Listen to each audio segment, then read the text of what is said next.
hanyuma mu hirya no hino hakomeje imikino y'amashuri Kagame Cup saison 24-25 akaba ari imikino nyuma rero mu turere tugiye dutandukanye.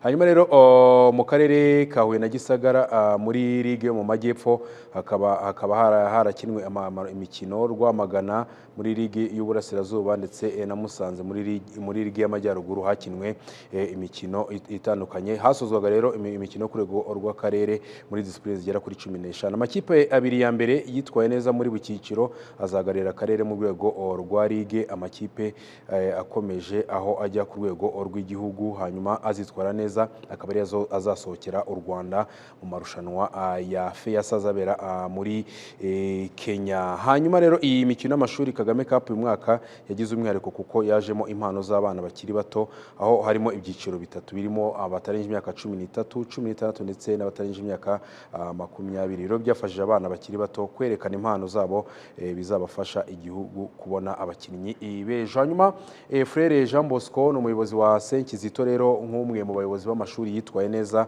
mu karere muri ligue y'Amajyepfo, yavuze ko ino mikino ifasha abana kuba bagira discipline ndetse yewe abana bakiri ino mikino utabasanga muri bwa burangare ndetse yewe banatsinda neza mu masomo.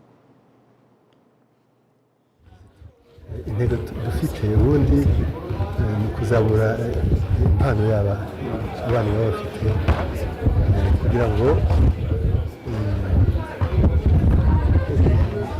amasomo biga n'ibindi byose biga ziyongereho izindi mpano zishobora kubafasha mu buzima.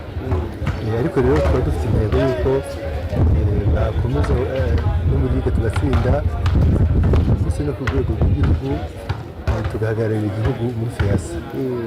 Niyo ntego dufite kandi rwose tuzi ko twabigeraho.